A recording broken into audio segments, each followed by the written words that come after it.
कैसे हैं भाई? सब बढ़िया।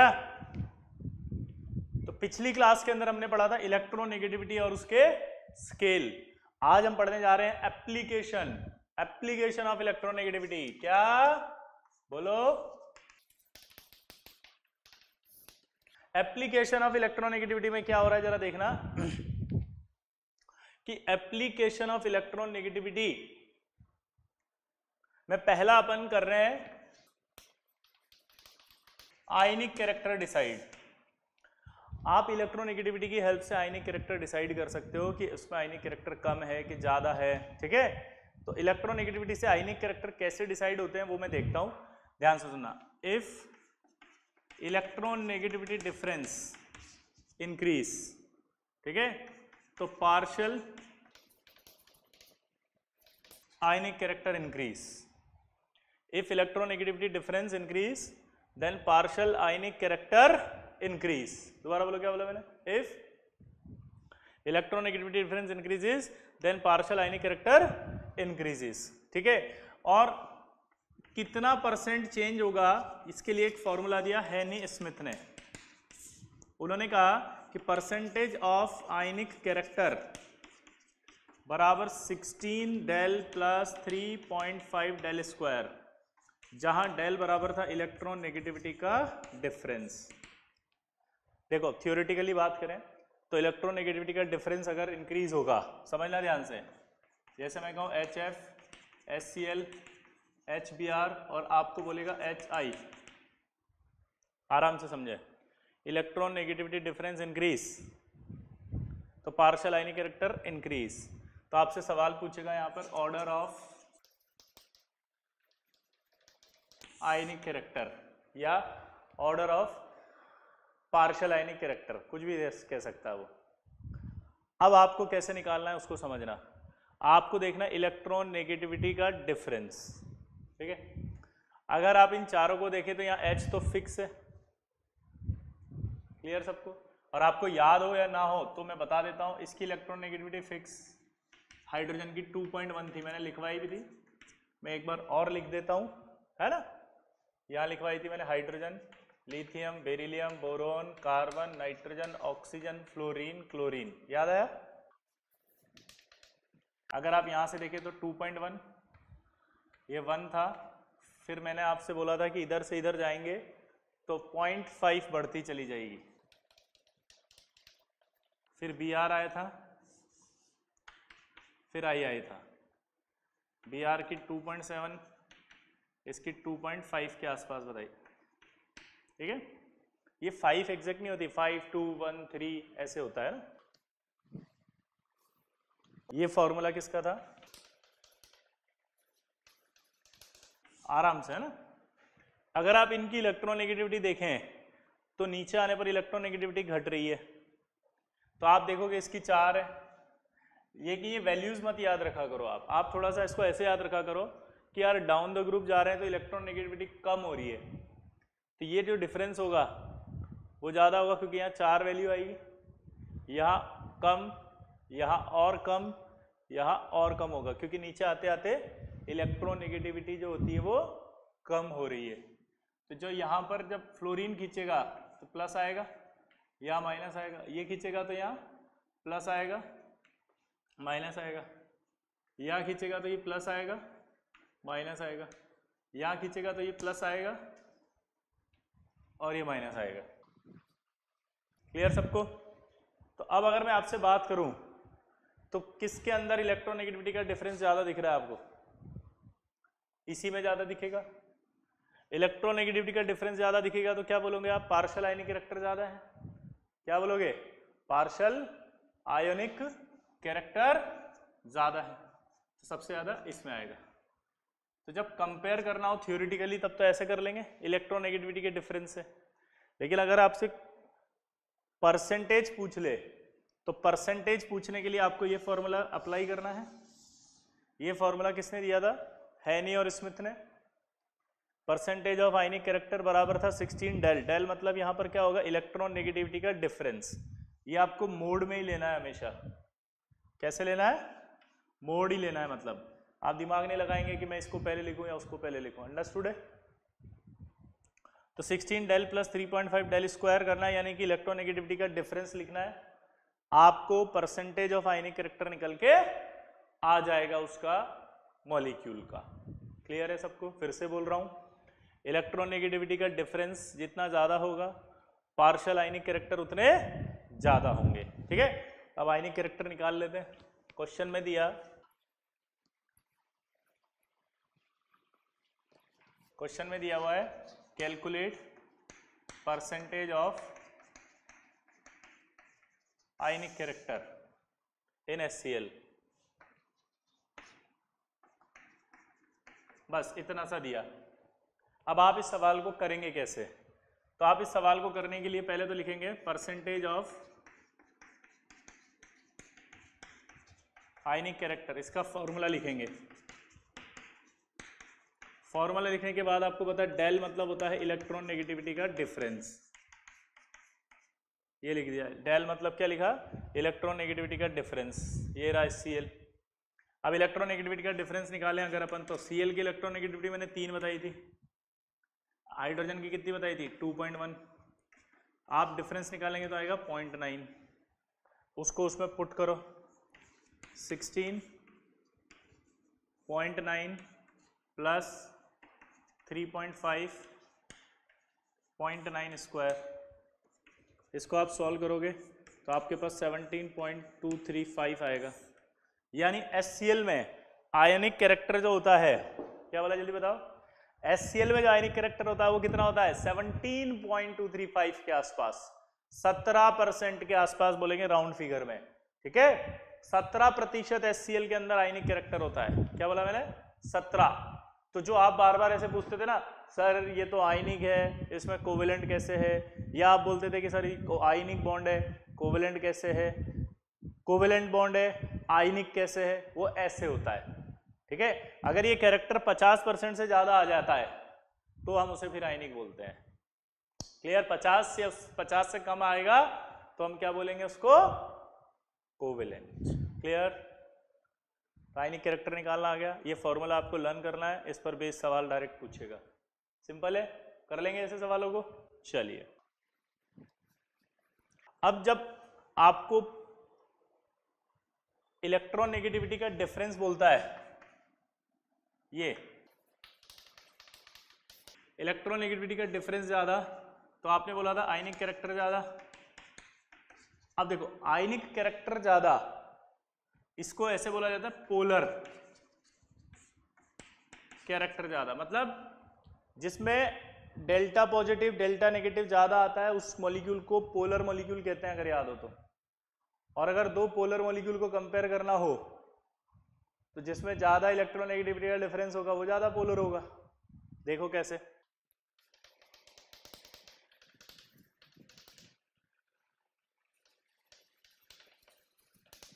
बोल रहा ऑर्डर ऑफ पोलैरिटी। पोलैरिटी कैसे निकालना है? पोलर कैरेक्टर, पोलर मतलब समझते हो? Delta negative delta positive. जिसमें डेल्टा नेगेटिव डेल्टा पॉजिटिव ज्यादा आएगा वो ज्यादा पोलर होगा, जिसमें डेल्टा नेगेटिव डेल्टा पॉजिटिव ज्यादा आएगा वो ज्यादा पोलर होगा। इनमें अगर आप देखो तो किसमें ज्यादा डेल्टा नेगेटिव डेल्टा पॉजिटिव है? देखो, तो यहां पर आप देखोगे तो यहां डेल्टा नेगेटिव आएगा, यहां पॉजिटिव आएगा। अब आपको चेक करना है तो किससे चेक करेंगे आप? इलेक्ट्रोनेगेटिविटी के डिफरेंस। डिफरेंस यहां सबसे ज्यादा है, यहां कम, यहां कम, यहां और कम, तो पोलैरिटी सबसे ज्यादा किसकी होगी? इसकी। तो आपसे पोलर कैरेक्टर भी पूछ सकता है, पोलैरिटी भी पूछ सकता है, तो आप बता देंगे। आया ना? पोलैरिटी ज्यादा है तो आयनिक कैरेक्टर ज्यादा है, बस ये ध्यान रखना। ठीक है, तो ऑर्डर ऑफ पोलैरिटी निकालते हैं इलेक्ट्रोनेगेटिविटी के डिफरेंस से। क्लियर? अब जो सबसे बढ़िया सवाल पूछेगा जिसमें आप फंस जाएंगे, वो फंसेंगे ये कि electron negativity of nitrogen is equal to होता है electron negativity of chlorine, almost equal.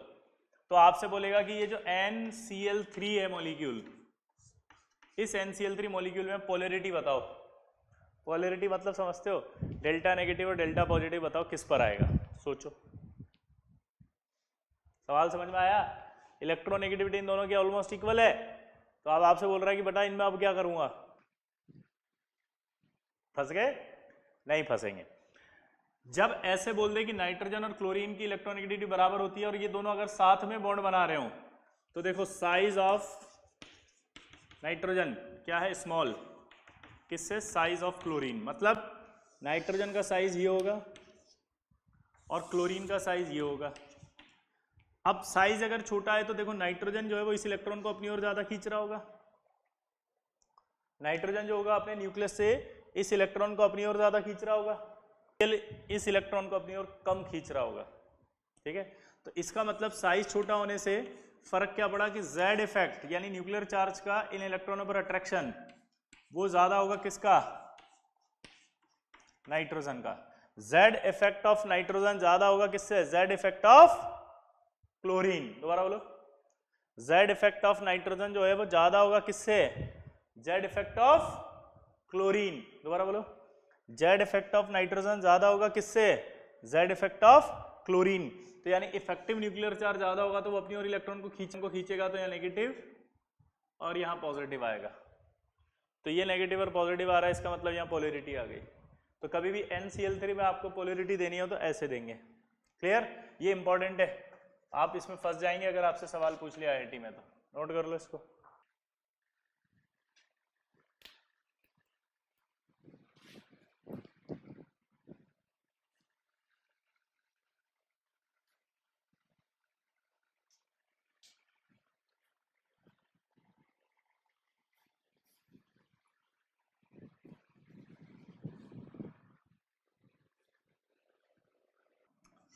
एक और बहुत अच्छा सवाल है, फास्फोरस और हाइड्रोजन की इलेक्ट्रोनेगेटिविटी आपको याद होनी चाहिए,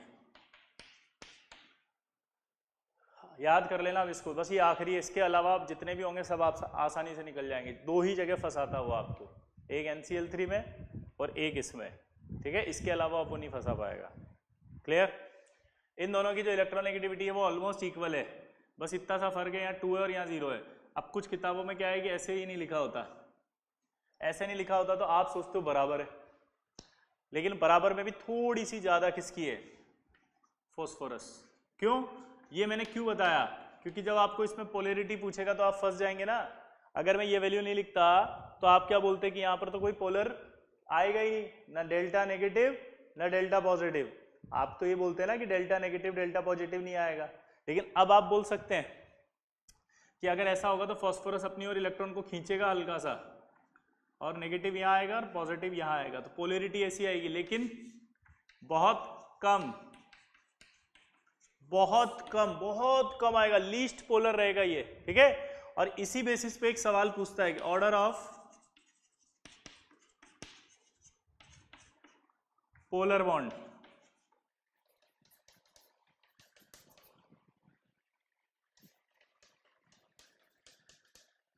मान लो आपको ये पोलैरिटी का बॉन्ड दे दिए सारे, अब इसमें आपको ऑर्डर जमाना है कि सबसे ज्यादा पोलर कौन होगा। चलो बताओ, सोचो।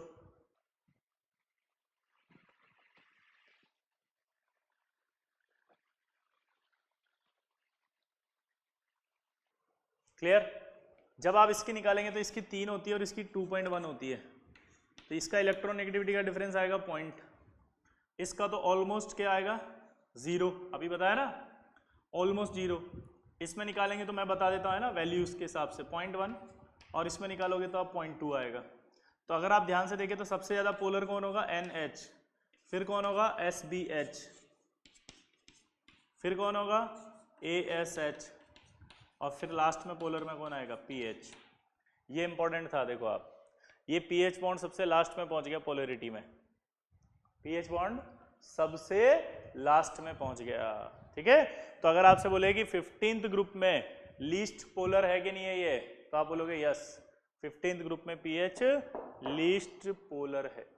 अब आपको डाउट क्या क्या आएगा पता है, सर हमें कैसे पता चलेगा, हम कैसे इलेक्ट्रोनेगेटिविटी याद रखेंगे, हम कैसे बताएंगे, सर आपने ये कैसे लिख दिया, इसकी इलेक्ट्रोनेगेटिविटी की वैल्यू कहाँ है, इसकी क्या है, ये क्या कर रहे हो, मेरे को कुछ समझ में नहीं आ रहा। कुछ नहीं समझना, इलेक्ट्रोनेगेटिविटी का सिंपल कॉन्सेप्ट है, नीचे आने पर घटती है, घटती है। अगर आप यहाँ पर भी वही फंडा लगा देते तो दिक्कत क्या होती, दिक्कत क्या होती, दिक्कत ये होती कि आप घटा देते, सबसे ज़्यादा पोलर उसको किसको बोल देते, इसको, सेकंड पे इसको आ जाते। लेकिन यहाँ पर आप फंस गए क्योंकि इसकी इलेक्ट्रोनेगेटिविटी और इसकी ऑलमोस्ट बराबर हो गई। ऑलमोस्ट बराबर होने से जो डेल्टा नेगेटिव डेल्टा पॉजिटिव आप ला रहे थे वो जीरो हो गया, ये हट गया। अब हटने के बाद तो वही आया ना जो आप कर रहे हो,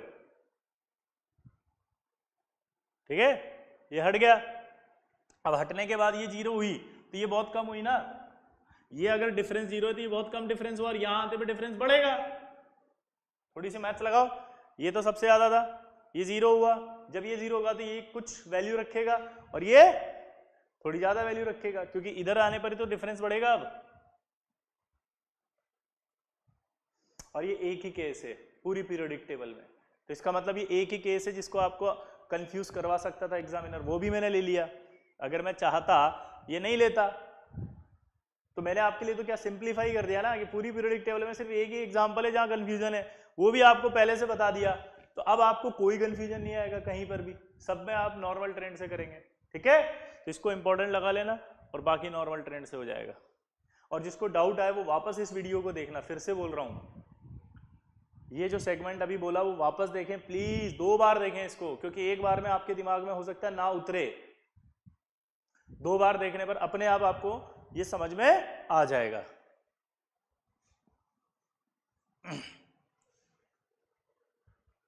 सेकंड एप्लीकेशन है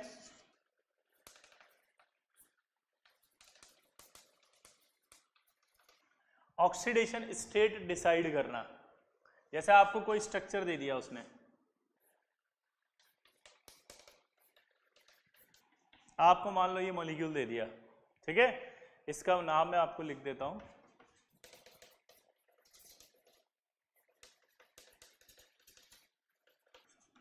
हाइपोफॉस्फोरस एसिड, ठीक है। ये नाम कैसे आया, ये नाम भी आपको सिखाएंगे जब आपको केमिकल बॉन्डिंग पढ़ाया जाएगा, ठीक है। ये नाम कैसे आया जल्दी बताओ, ये भी आपको सिखाएंगे जब आपको केमिकल बॉन्डिंग पढ़ाएंगे, ठीक है। अभी आपको कुछ नहीं करना है, अभी सिर्फ ऑक्सीडेशन स्टेट पर ध्यान देना है। ऑक्सीडेशन स्टेट कैसे निकालते हैं वो देखो आप जब भी किसी स्ट्रक्चर के अंदर ऑक्सीडेशन स्टेट निकालनी है तो उसका एक रूल होता है कि मोर इलेक्ट्रोनेगेटिव जो होगा वो अपनी और बॉन्ड इलेक्ट्रॉन को खींचेगा। ये बॉन्ड इलेक्ट्रॉन को खींचा, ये भी बॉन्ड इलेक्ट्रॉन को खींचा, एक इलेक्ट्रॉन को अपनी ओर खींचेगा तो एक प्लस, मतलब एक नेगेटिव यहाँ, एक और खींचेगा तो एक नेगेटिव यहाँ से खींचा है तो यहाँ दो पॉजिटिव आएंगे। ये भी ऑक्सीजन मोर इलेक्ट्रोनेगेटिव है, फास्फोरस से अपनी ओर खींचेगा, एक पॉजिटिव और आएगा, 3 पॉजिटिव हो गए। हाइड्रोजन और फास्फोरस को कंपेयर करने पर किसने खींचा था अभी थोड़ी देर पहले, फास्फोरस ने खींचा था, -1 आएगा। यहाँ भी आपका किसने खींचा था, फास्फोरस ने, -1 आएगा। 3 प्लस 2 माइनस, तो टोटल कितना बचा, 1 प्लस। तो oxidation state of phosphorus is +1, ऐसा निकाला जाता है। कभी भी आपको डाउट याद रखना, मैग्नीट्यूड नहीं देखना है -1 का या +1 का, ठीक है। फिर से बोल रहा हूं, मैग्नीट्यूड नहीं देखा जाता ऑक्सीडेशन स्टेट में, ठीक है। ये आ गया, अब इसका निकाल के बताओ खुद, चलो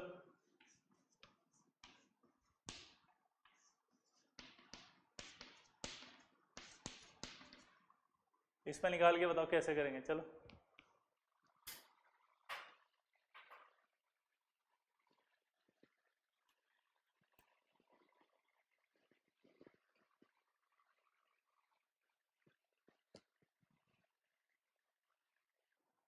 निकला, देखो अब क्या हुआ, ये ऑक्सीजन है मोर इलेक्ट्रोनेगेटिव, एक खींचेगा 1 प्लस, ये अपनी ओर एक खींचेगा 1 प्लस, ये अपनी ओर खींचेगा 1 प्लस, ये कितने इलेक्ट्रॉन खींचेगा 2, तो 2 प्लस, टोटल कितना हो गया 5 प्लस।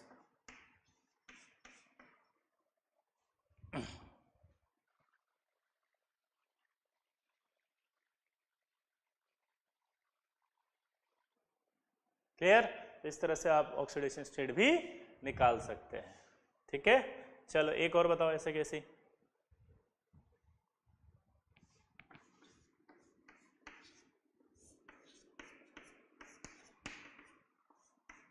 ट्राई करो।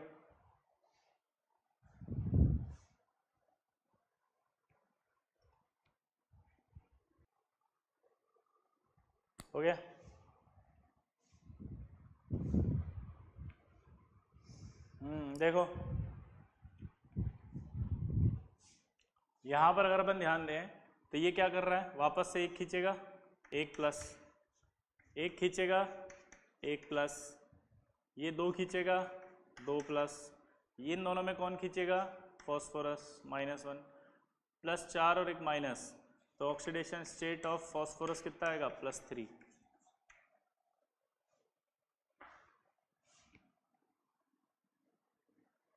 क्लियर? तो ऑक्सीडेशन स्टेट भी निकाल सकते हैं। अगला अगला तीसरा एप्लीकेशन लिखो, कंपैरिजन, नोट करो, comparison of bond length and bond strength.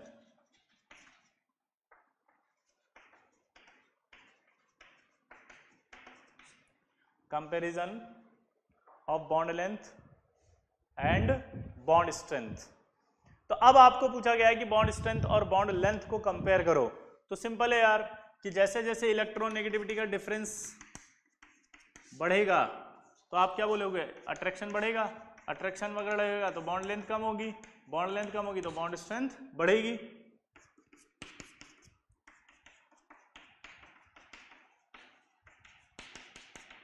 लेकिन यहां पर एक बहुत इंपॉर्टेंट बात होती है, पता है क्या, ये कॉन्सेप्ट तभी लगाना है जब कीपिंग अदर पैरामीटर्स कांस्टेंट, कुछ पैरामीटर कांस्टेंट रखने पड़ेंगे आपको तभी ये फॉलो होगा। लाइक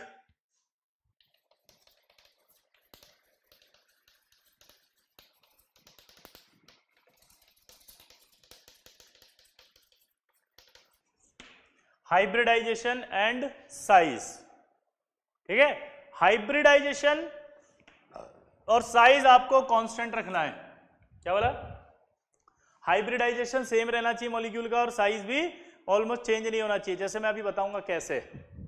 यहां पर आप देखो H H H H को आपने फिक्स रख दिया। अब फिक्स रखने के बाद आप क्या बात कर रहे हो, FCl Br I। अगर आपको लेंथ पूछनी है तो लेंथ तो साइज पे डिपेंड करती है, साइज पे डिपेंड कर रही है तो डायरेक्ट ही साइज बढ़ गया, ठीक है, साइज बढ़ गया, साइज बढ़ गया तो लेंथ सीधा सीधा बढ़ गई, ठीक है। अब मैं अभी साइज से नहीं देख रहा हूं, मैं तो अपना इससे देख रहा हूं। इससे अगर मैं देखूं तो मुझे क्या लगेगा, सबसे ज्यादा यहाँ नेगेटिव आएगा, सबसे ज्यादा यहाँ पॉजिटिव आएगा। यहां पर पॉजिटिव कम, यहां पर और कम,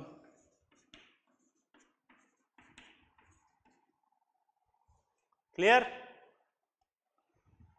तो जब आप यहां से यहां जा रहे हो तो उस कंडीशन में क्या हो रहा है, इलेक्ट्रोनेगेटिविटी का डिफरेंस कम होता जा रहा है। सबसे ज्यादा इलेक्ट्रोनेगेटिविटी का डिफरेंस यहाँ आएगा, सबसे ज्यादा डिफरेंस अगर यहाँ आएगा तो अट्रैक्शन सबसे ज्यादा यहाँ आएगा। अट्रैक्शन अगर ज्यादा आएगा तो इसका मतलब क्या हुआ, इसकी लेंथ क्या आएगी, कम। अट्रैक्शन ज्यादा है तो लेंथ कम आएगी, लेंथ कम आई तो स्ट्रेंथ ज्यादा आएगी। अब आपको ऐसा लग रहा होगा कि साला ये क्या बदतमीजी है, ऊपर क्यों लिखा आपने ऐसा, ये तो सही तो है, इसमें कहां दिक्कत आ रही है, दिक्कत आएगी भी। अब आपसे पूछेगा HH और HCl में जरा बताना, तो आप देखो यहां पर आप फंस गए। Keeping other parameter constant like hybridization and size, यहां साइज में वेरिएशन बदल गए। ये फर्स्ट शेल वाले हैं, ये फर्स्ट और थर्ड शेल वाला है, अब इनका नहीं देख सकते आप। आप अगर अपने हिसाब से निकालोगे तो आपको क्या लगेगा, यहाँ नेगेटिव, यहाँ पॉजिटिव। आप बोलोगे सर यहाँ अट्रैक्शन हो रहा है, यहाँ अट्रैक्शन होगा तो बॉन्ड लेंथ कम होगी, ऐसे बोल रहे हो नहीं बोल रहे हो, और यहाँ बॉन्ड लेंथ ज्यादा होगी, लेकिन गलत है क्योंकि यहाँ तो फर्स्ट शेल का ही है, ये तो थर्ड शेल का हो गया, तो यहाँ नहीं देख सकते आप। तो ये वाली बात थी कि यहाँ पर इससे नहीं देख सकते आप, ठीक है। डू नॉट कंपेयर, हम नहीं कंपेयर कर सकते क्योंकि साइज वेरिएशन बहुत ज्यादा है, इसलिए ये इलेक्ट्रोनेगेटिविटी के डिफरेंस से नहीं आएगा यहाँ आंसर। फिर यहाँ क्यों निकला, यहाँ पर दोनों ही एक ही आंसर दे रहे हैं, इलेक्ट्रोनेगेटिविटी के डिफरेंस से भी वही आंसर आ रहा है और साइज से भी वही आ रहा है, इसलिए इस वाले में आपको डाउट नहीं आया, समझ गए। तो इस तरह के जो होंगे इनमें इलेक्ट्रोनेगेटिविटी की जगह आप साइज से देखेंगे डायरेक्ट, इसलिए मैंने कहा था साइज ज्यादा है वहां पे आयोडीन का, और तुरंत बोल दिया था कि बॉन्ड लेंथ ज्यादा है, खत्म। अब दिक्कत कहां आएगी, दिक्कत आएगी ऐसे HF HO और HN।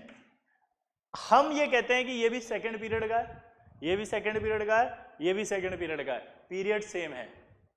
अब कैसे देखें, तो फिर इलेक्ट्रोनेगेटिविटी के डिफरेंस से आप चेक करो, यहाँ नेगेटिव आएगा या पॉजिटिव आएगा, यहाँ पॉजिटिव आएगा या नेगेटिव आएगा, या पॉजिटिव आएगा या नेगेटिव आएगा।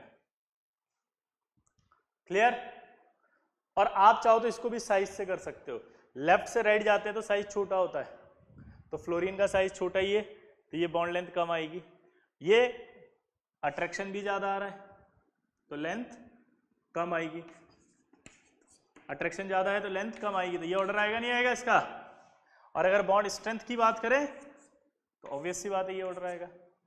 तो आपको इलेक्ट्रोनेगेटिविटी के डिफरेंस से तब निकालना है जब पीरियड सेम हो, ठीक है। अगर ग्रुप वाला आ गया तो ग्रुप में तो जिसका साइज बड़ा हो गया वही आपका बॉन्ड लेंथ ज्यादा रखेगा, ठीक है।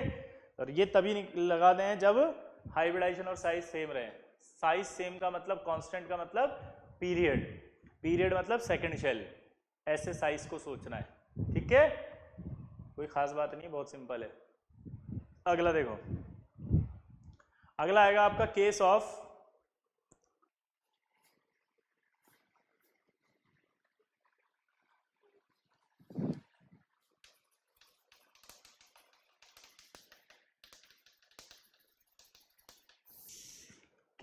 Dissolution of bond in polar solvent. आप चाहो तो बॉन्ड भी लिख सकते हैं, कौन सा बॉन्ड होगा, bond in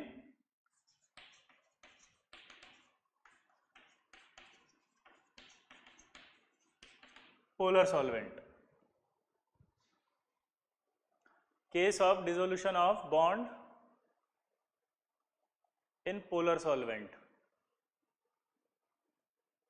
case of dissolution of bond in polar solvent.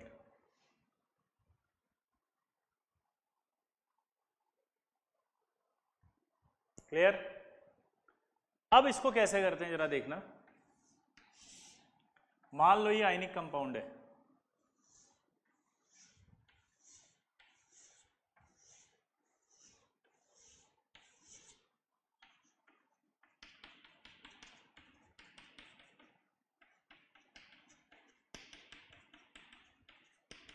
Feel लेना भाई, बहुत सिंपल है, आराम से समझना। ये आयनिक कंपाउंड है एक, इसको आपने पानी में डाल दिया। पानी में डालने पर होता क्या है इसको समझना पहले आप। ये जो आयनिक कंपाउंड होता है ना, इस आयनिक कंपाउंड के बीच में एक कूलाम फोर्स होता है। एफ एयर मतलब जब ये पानी में नहीं डला था तब, ठीक है, तब जो फोर्स होता है इन आयनिक कंपाउंड में वो होता है के Q1 Q2 bye are square. अगर आपको कूलाम फोर्स नहीं आता तो आप अभी के लिए याद रखें कि किसी भी आयन्स के बीच में, जो आयन्स होते हैं उनके बीच में एक इलेक्ट्रोस्टैटिक फोर्स होता है। क्या होता है? Electrostatic force. ये आप फिजिक्स में पढ़ेंगे, पूरा इलेक्ट्रोस्टैटिक आएगा 12th में शायद। तो वो फोर्स होता है आपका ये एफ एयर के Q1 Q2 upon R square. वो जो फोर्स होता है वो क्या होता है? के Q1 Q2 upon R square. क्या होता है? के Q1 Q2 upon R square. तो जो फोर्स है वो आपका हो रहा है के Q1 Q2 upon R square air में, ठीक है। जहां पर ये आपका जो के है, इस के को अपन 1/4 पाई एप्सिलॉन नॉट भी लिख सकते हैं।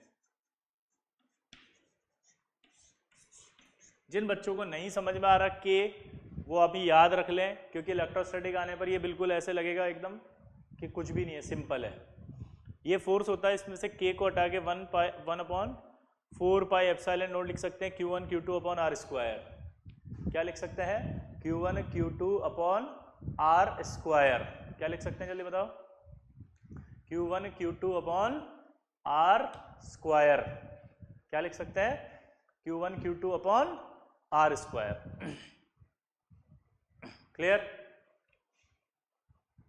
एफ एयर बराबर के Q1 Q2 upon R square. Clear? अब ये जो होता है ना, इसको कहते हैं हम मीडियम की परमिबिलिटी। अब ये सब क्या होता है छोड़ दो। एप्सिलॉन नॉट जो होता है इसका रिलेटिव वैल्यू एयर में होता है 1। आराम से समझना। इसका वैल्यू, रिलेटिव वैल्यू की बात कर रहा हूं मैं। इसका वैल्यू रिलेटिवली एयर में 1 है, तो पानी में जाते इसका वैल्यू 80 हो जाता है। पानी में जाते क्या हो जाता है 80। तो जब आप इस आयनिक कंपाउंड को, कोई भी आयनिक कंपाउंड है, पानी में डाल देंगे वाटर में, तो ये आपका क्या हो जाएगा एप्सिलॉन, रिलेटिव वैल्यू कितनी आ जाएगी 80, और ये आएगा Q1 Q2 R स्क्वायर। अगर मैं इसको हटा दूं तो आपको ऐसा नहीं लग रहा F वाटर बराबर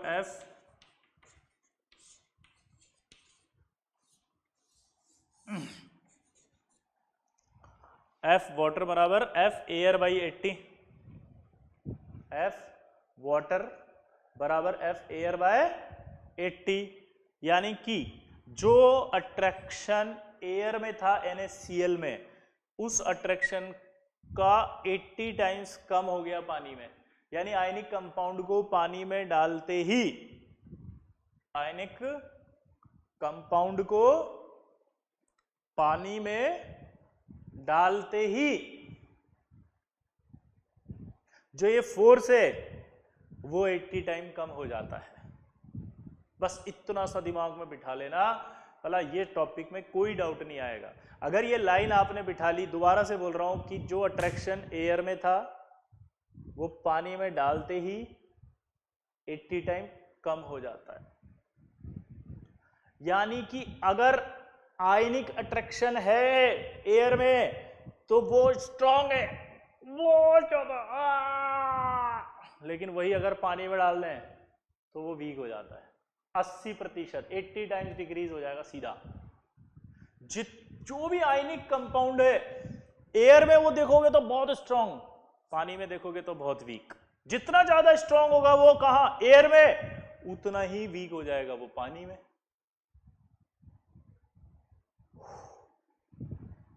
ये कॉन्सेप्ट समझ में आया? जितना ज्यादा आयनिक उतना ज्यादा वीक पानी में। लिख लेना इसको भले ही चाहो। जितना ज्यादा आयोनिक उतना ज्यादा वीक पानी में।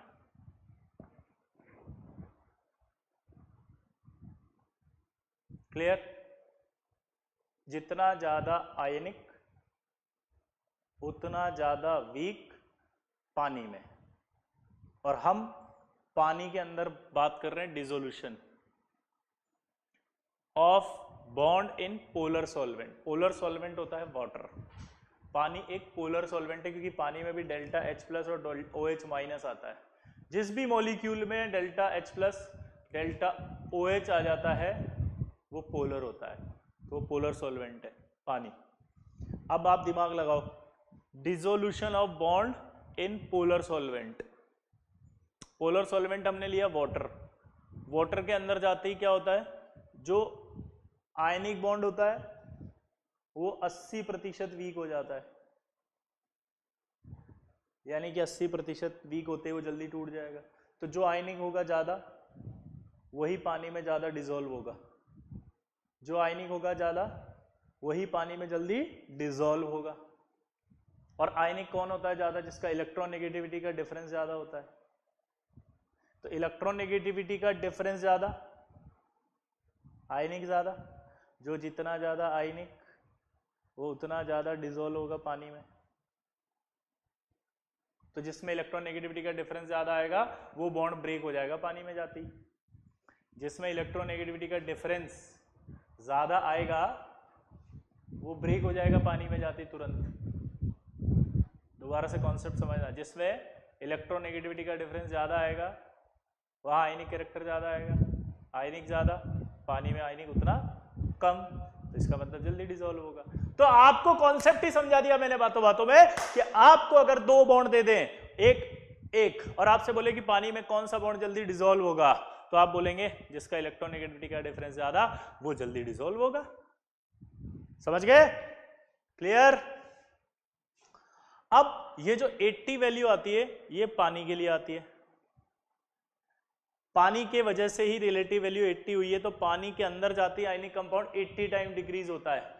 यानी पानी में जाते आयनिक कंपाउंड्स 80 टाइम वीक होगा, वीक होते ही जल्दी डिसॉल्व होगा। इसीलिए सारे आयनिक कंपाउंड की बात जब हम करते हैं तो आयनिक कंपाउंड पानी में सॉल्युबल होते हैं या पानी में जल्दी डिसोसिएट हो जाते हैं। और इसीलिए पानी को यूनिवर्सल सॉल्वेंट कहा जाता है।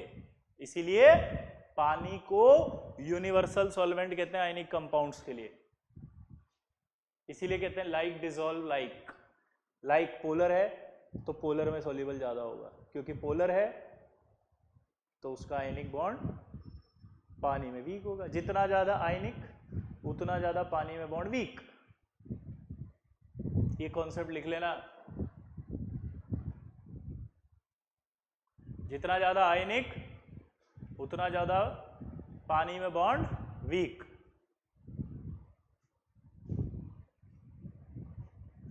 जितना ज्यादा आयनिक उतना ज्यादा बॉन्ड पानी में वीक।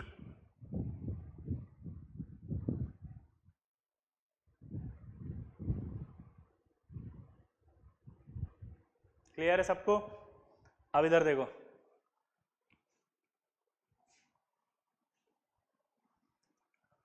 अब जब ये आयनिक कंपाउंड पानी में जाएगा तो चारों तरफ से पानी से गिर जाएगा ऐसे।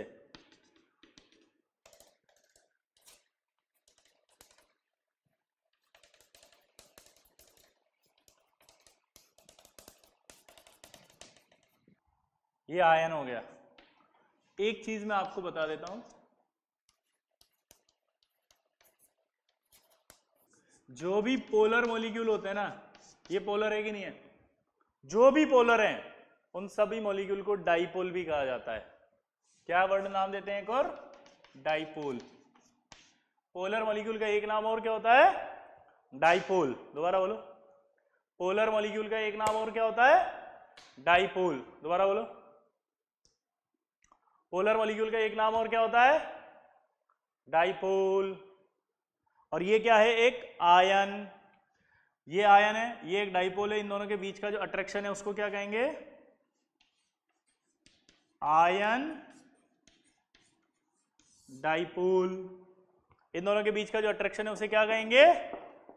Ion dipole. इन दोनों के बीच का जो अट्रैक्शन है उसे क्या कहेंगे? दोबारा बोलो, तो आप बोलोगे आयन डाइपोल। अब जब अट्रैक्शन होता है तो एक एनर्जी बाहर निकलती है और उस एनर्जी का नाम होता है यहां पर हाइड्रेशन एनर्जी। क्या बोला? दोबारा बताओ मैंने। ये एक आयन है, ये एक डाइपोल है। डाइपोल किसे कहते हैं? जो पोलर मॉलिक्यूल होता है।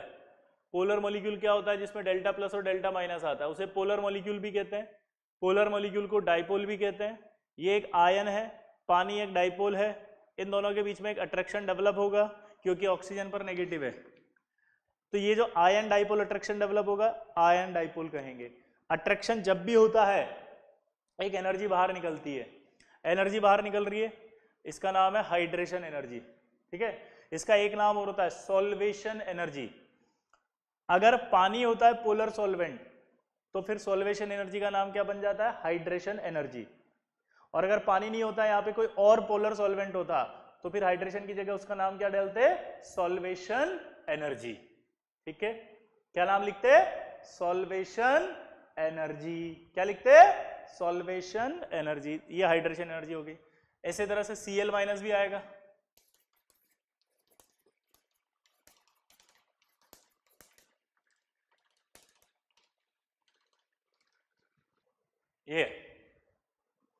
ये Cl माइनस हो गया आयन, पानी हो गया डाइपोल, तो नाम क्या बन गया इसका भी? Ion dipole. नाम क्या बन गया इसका भी? Ion dipole. नाम क्या बन गया इसका भी? Ion dipole. ठीक है, और यहां से भी जो एनर्जी बाहर निकलेगी उसका नाम क्या होगा?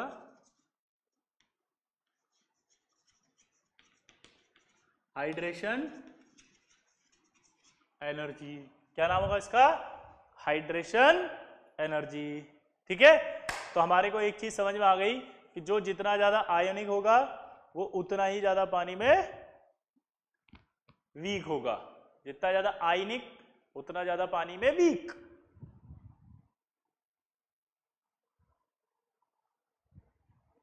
अब ये जो सॉल्वेंट है इसको सॉल्वेंट कहते हैं अपन। ये जो पानी लिया ना अपन ने, इसका एक नाम और होता है सॉल्वेंट। क्या होता है? सॉल्वेंट। इस पानी ने इस बॉन्ड को 80 टाइम्स वीक किया है, ठीक है। तो इस बात पर एक प्रॉपर्टी होती है dielectric property.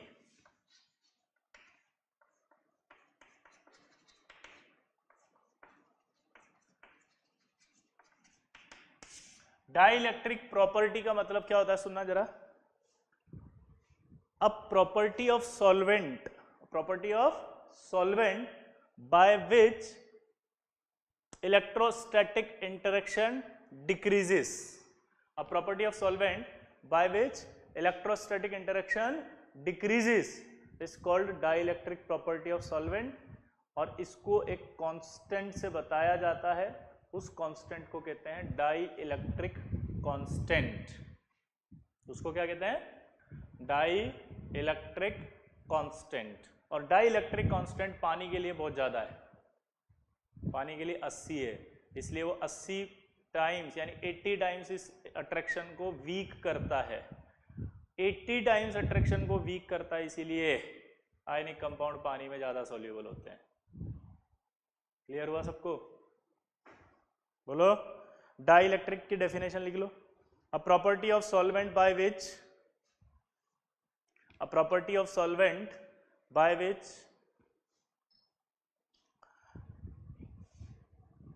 electrostatic interaction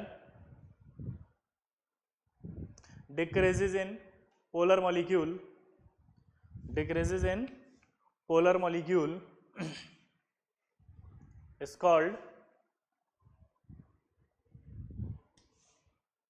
called dielectric property.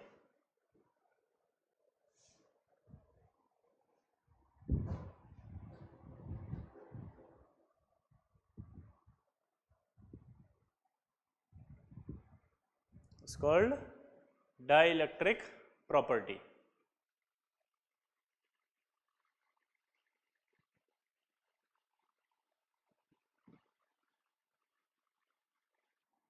लिख लिया? बोलो, ठीक है। तो like dissolve like, polar polar में ज्यादा सॉल्युबल होगा और नॉन पोलर में ज्यादा सॉल्युबल होगा, ठीक है। अब एक सवाल आपसे पूछे,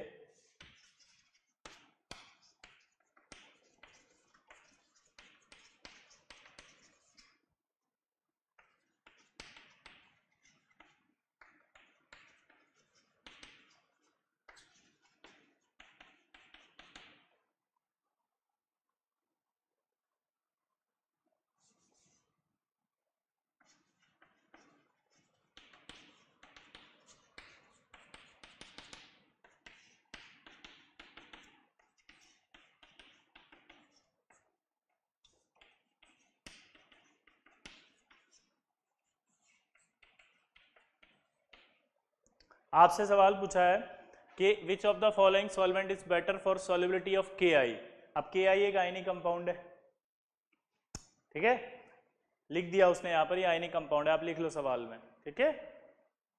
अब ये मत पूछना कि हमें कैसे पता चलेगा, ये दे दिया ना 4 ऑप्शन, 4 ऑप्शन देख के समझ में आ गया कि आयनिक है। आयनिक कंपाउंड होता है तो उसके लिए इसकी वैल्यू जिससे सबसे ज्यादा होगी वही अच्छा सॉल्वेंट होगा, क्योंकि इसकी वैल्यू जितनी ज्यादा होगी वो यहां पुट होते ही इस फोर्स को कम करेगी, और ये फोर्स जब कम होगा तभी वो डिसॉल्व होगा पानी में। तो जितनी ज्यादा इसकी वैल्यू लिखी होगी वही सॉल्वेंट सबसे बेस्ट होगा। तो सबसे अच्छा सॉल्वेंट कौन है बेस्ट, ये वाला थर्ड। क्लियर आया ना? ये आपका डिसोल्यूशन का कॉन्सेप्ट हो गया।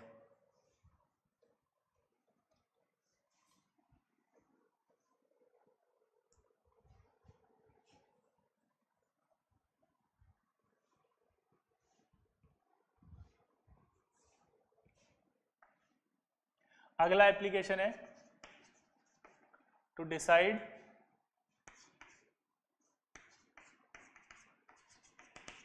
Dissociation of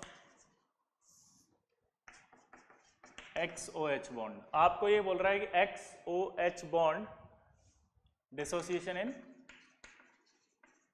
polar solvent. Polar solvent यहां पर आप सिर्फ वाटर ही ले रहे हैं, तो XOH अब ये बॉन्ड ब्रेक होगा पानी में तो कैसे होगा ये पूछ रहा है वो, ठीक है।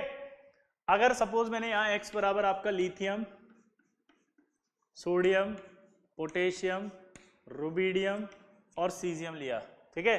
इसकी इलेक्ट्रोनेगेटिविटी फिक्स थी, याद करो 3.5 और इसकी थी 2.1, इसकी फिक्स थी 1। अब अपने को ये तो पता ही कि नीचे आने पर इलेक्ट्रोनेगेटिविटी कम होती जाती है, तो अगर आप यहाँ लिथियम के लिए 1 लिखते हो, दिमाग लगाना, तो ये डिफरेंस आएगा नहीं आएगा? कितना डिफरेंस आया? इसके डिफरेंस से और इसके डिफरेंस को चेक करो, किसका डिफरेंस ज्यादा आएगा? सोचो। हाँ, इसका डिफरेंस ज्यादा आएगा। तो जब पानी में जाएंगे तो ये वाला बॉन्ड ब्रेक होगा, तो ये X प्लस OH माइनस, और जो OH माइनस देते हैं ना पानी में, वो बेस होते हैं। जो OH माइनस देते हैं वो पानी में क्या होते हैं? बेस। तो यहाँ Li लिखोगे तो LiOH कैसे पानी में जाके डिसोसिएट होगा? Li प्लस और OH माइनस, और LiOH बेस होगा, बेस, क्योंकि वो OH माइनस दे रहा है। अब समझ में आया डिसोसिएशन? यहाँ रखो तो इसकी इलेक्ट्रोनेगेटिविटी तो और कम हो गई, तो ये डिफरेंस और बढ़ गया।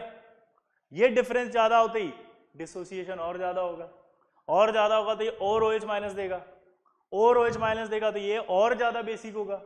यहां आओ, और कम इलेक्ट्रोनेगेटिविटी, डिफरेंस और ज्यादा, डिफरेंस और ज्यादा तो जल्दी ब्रेक होगा, और ज्यादा OH माइनस देगा, और ज्यादा OH माइनस देगा तो और ज्यादा बेसिक होगा।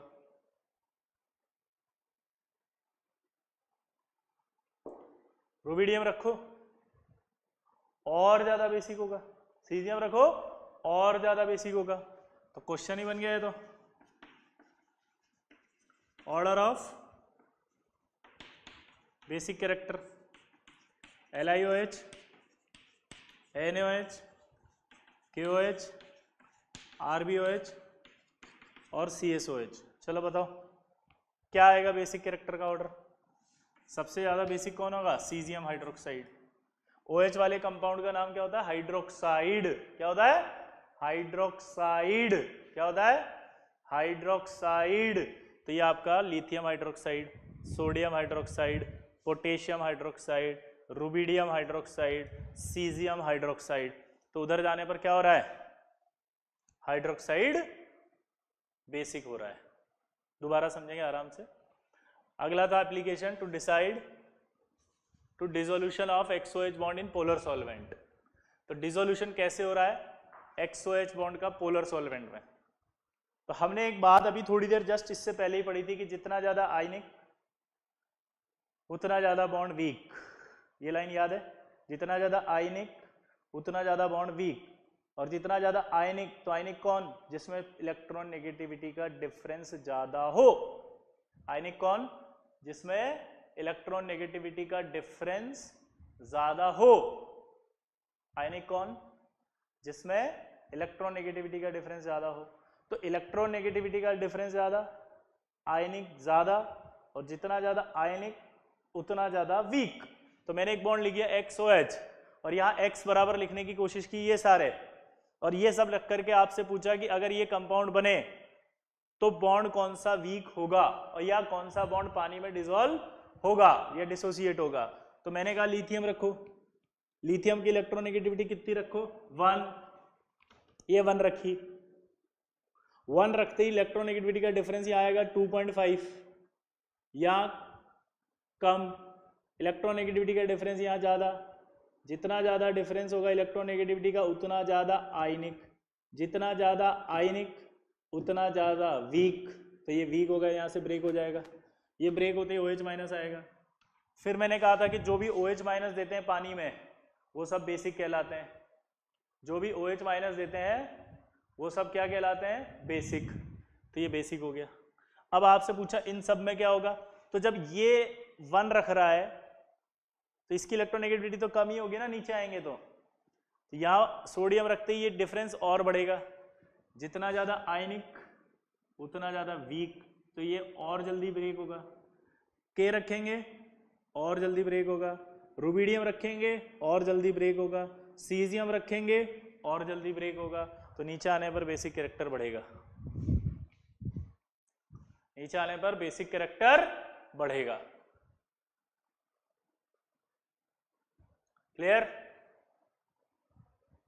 हाँ तो बोल दिया करो यार, बोलो समझ में आ रहा है कि नहीं आ रहा है, और नहीं आ रहा तो दोबारा सुनना, इसको मैंने सब इंक्लूड किया है, इसको अकेले मत समझना, यहाँ से इसको पीछे से कनेक्ट करते हुए समझना क्योंकि वो जुड़ा हुआ है वहां से। क्लियर? नोट कर लो इसको। चलो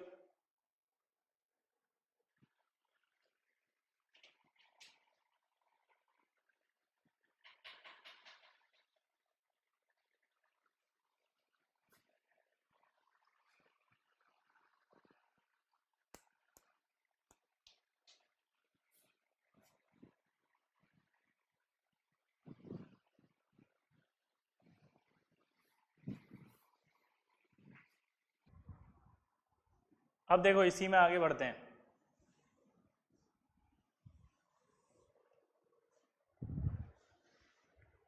यहाँ लिथियम के बाद क्या आएगा?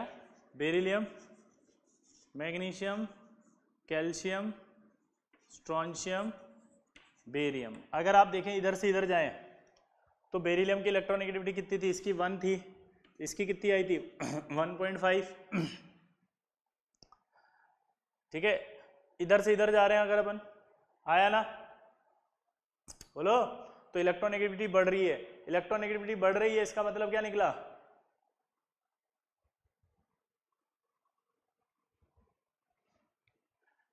इलेक्ट्रोनेगेटिविटी बढ़ रही है, इसका मतलब पोलैरिटी कम हो रही है।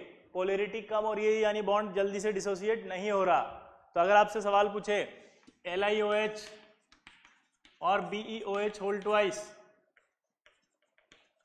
विच इज मोर बेसिक,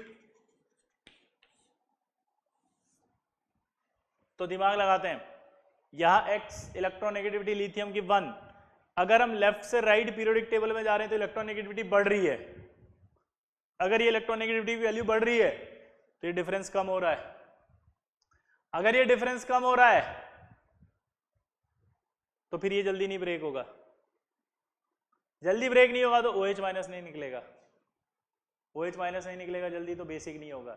यानी अगर LiOH और BeOH होल ट्वाइस की बात करें तो LiOH ज्यादा बेसिक, NaOH की बात करें और मैग्नीशियम हाइड्रोक्साइड की बात करें तो NaOH ज्यादा, KOH और इसकी बात करें तो KOH ज्यादा, RbOH और SrOH की बात करें तो RbOH ज्यादा, CSOH और बेरियम हाइड्रोक्साइड की बात करें तो CSOH ज्यादा।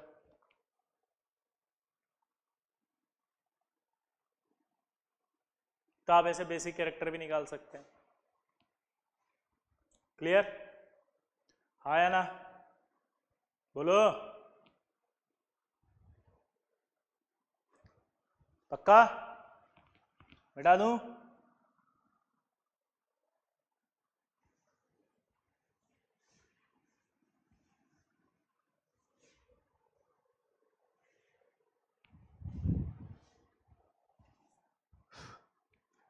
अब अगला आ रहा है XOH। अगर मैं X की जगह क्या ले लूं? Cl, यानी कि क्वेश्चन पूछ रहा है order of acidic character. Acidic कब होगा? जब ये XO माइनस और H प्लस, यानी कि ये बॉन्ड वीक हो। क्लियर? अब देखो जैसे Cl आ गया, O आ गया, H आ गया, इसकी तो फिक्स थी 3.5, इसकी थी 2.1 और इसकी थी 3। अब डिफरेंस किस में ज्यादा है चेक करके बताओ। यहां निकालोगे तो 0.5 है, यहां निकालोगे तो ज्यादा आएगा। इस बार डिफरेंस यहां ज्यादा आ रहा है, और अगर डिफरेंस ज्यादा आएगा तो ये बॉन्ड वीक होगा, ये बॉन्ड वीक होगा तो कैसे आयनाइज होगा? ये ClO माइनस और H प्लस। जो H प्लस देगा वो क्या होगा? एसिड। जो H प्लस देगा वो क्या होगा? एसिड। जो H प्लस देगा वो क्या होगा? एसिड। तो ये एसिड हो गया। ठीक है, अब सवाल आता है question, compare acidic character in HOCl, HOBr और HOI। चलो ट्राई करो फटाफट जल्दी। इनकी तो मैं दे देता हूँ 2.1 3.5 2.1 3.5 2.1 3.5। सोचो, ट्राई ट्राई ट्राई, जल्दी जल्दी जल्दी, ट्राई ट्राई ट्राई, जल्दी जल्दी जल्दी।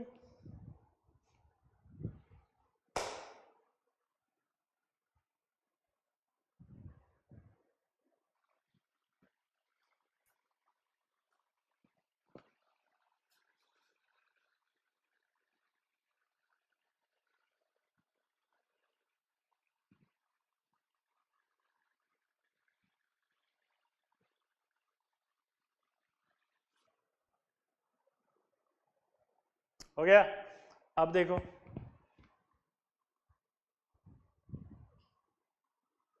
यहां पर आपका ये H हो गया, ये हो गया Cl हो गया, है ना। ध्यान देना इधर। अब जो ज्यादा H प्लस देगा वही ज्यादा एसिडिक होगा। अब ऑक्सीजन की इलेक्ट्रोनेगेटिविटी है 3.5, इसकी 3, डिफरेंस यहां ज्यादा आएगा, यहां कम। अब दिमाग लगाओ आप कि जब Cl से Br पर आए तो ये वाला डिफरेंस भी बढ़ने लगा इसके रेस्पेक्ट में, ये डिफरेंस बढ़ा, तो ये डिफरेंस बढ़ा तो ये वाला बॉन्ड भी हल्का हल्का निकलने की कोशिश करता है।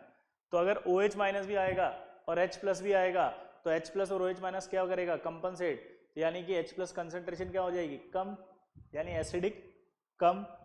उधर आओगे तो इलेक्ट्रोनेगेटिविटी और कम हो गई, ये डिफरेंस और बढ़ गया। ये डिफरेंस अगर और बढ़ गया तो ये वाले बॉन्ड की इच्छा और होगी, तो OH माइनस भी हल्का सा निकला, H प्लस तो निकल ही रहा था, OH माइनस जो है वो H प्लस को कम करने की कोशिश करेगा तो एसिडिक नेचर और कम हो जाएगी। तो सबसे ज्यादा एसिडिक ये आएगा।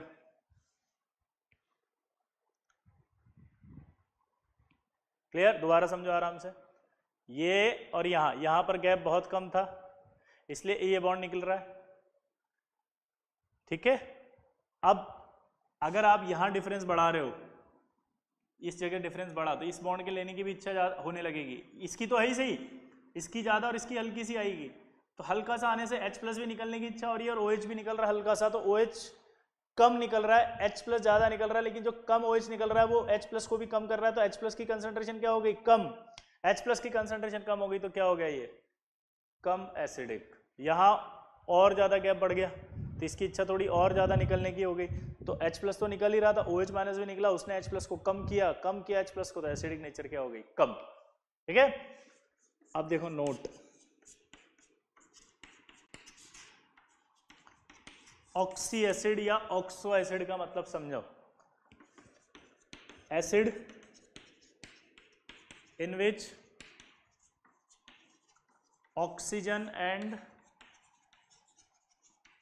Hydrogen is present.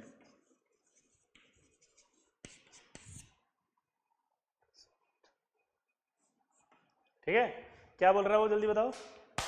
Acid in which oxygen and hydrogen is present. ऐसे एसिड जिनमें ऑक्सीजन और हाइड्रोजन प्रेजेंट हो उन्हें ऑक्सी एसिड कहा जाता है। ऐसे एसिड जिनमें ऑक्सीजन एंड हाइड्रोजन प्रेजेंट हो उन्हें ऑक्सी एसिड कहा जाता है। ठीक है, और ये जो कॉन्सेप्ट आपको बताया है ये ऑक्सी एसिड पर एप्लीकेबल है। जितना कॉन्सेप्ट आपने पढ़ा है वो एप्लीकेबल है ऑन ऑक्सी एसिड, ठीक है, नॉट इन हाइड्रा एसिड्स।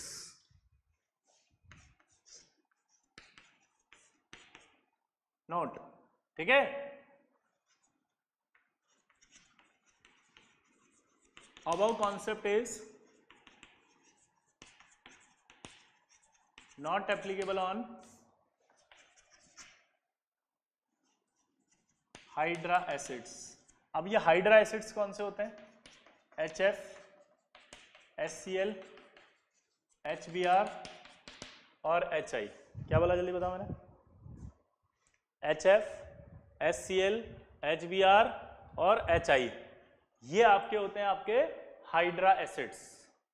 इन पर नहीं लगाना ये इलेक्ट्रोनेगेटिविटी का डिफरेंस कि आप इसमें इलेक्ट्रोनेगेटिविटी ज्यादा है तो ये जल्दी ब्रेक होगा, नहीं, ऑक्सीजन वाले ब्रेक होते हैं, ये नहीं। इनको कैसे देखेंगे, ऑर्डर ऑफ एसिडिक नेचर। तो देखो क्या हो रहा है, इधर से इधर जाएंगे तो साइज क्या होगा, बढ़ेगा, बॉन्ड स्ट्रेंथ क्या होगी, वीक। पक्का? अभी बताया था उधर से उधर जाते हैं तो साइज बढ़ रहा होता है इसका, इसका साइज बढ़ेगा तो बॉन्ड क्या होगा, वीक। और अगर बॉन्ड वीक होगा तो जल्दी टूटेगा, जल्दी टूटेगा तो जल्दी एच मिलेगा, जल्दी एच मिलेगा तो ज्यादा एसिडिक होगा। तो यहाँ एसिडिक ऑर्डर में ये आएगा। देखो आप, उधर आ रहा है HI, इधर आ रहा है HOCl, HOF होता तो HOF आ जाता। ठीक है, HOF नहीं लिखते हैं क्योंकि वो अनस्टेबल होता है। ठीक है, क्योंकि फ्लोरीन पर पॉजिटिव चार्ज नहीं आ सकता, तो वो बनता है और टूट जाता है वो तुरंत। ठीक है, इसलिए उसको नहीं लिखते यहाँ पे। तो ये हाइड्रा एसिड्स होते हैं। क्लियर? तो हाइड्रा एसिड्स पर एप्लीकेबल नहीं करना ये वाला कॉन्सेप्ट। ये जो भी आपने इलेक्ट्रोनेगेटिविटी के डिफरेंस से एसिडिक कैरेक्टर निकाला है वो सिर्फ एप्लीकेबल होगा किस पर, ऑक्सी एसिड्स पर। ठीक है, ऑक्सी एसिड का मतलब समझ में आ गया होगा। क्या होता है ऑक्सी एसिड, बताओ क्या होता है? ऑक्सी एसिड मतलब oxygen and hydrogen. Oxy acid का मतलब क्या होता है, जल्दी बताओ? Oxygen and hydrogen. क्लियर? तो ये आपका कंप्लीट, बाकी नेक्स्ट टर्न पे पढ़ेंगे। ठीक है।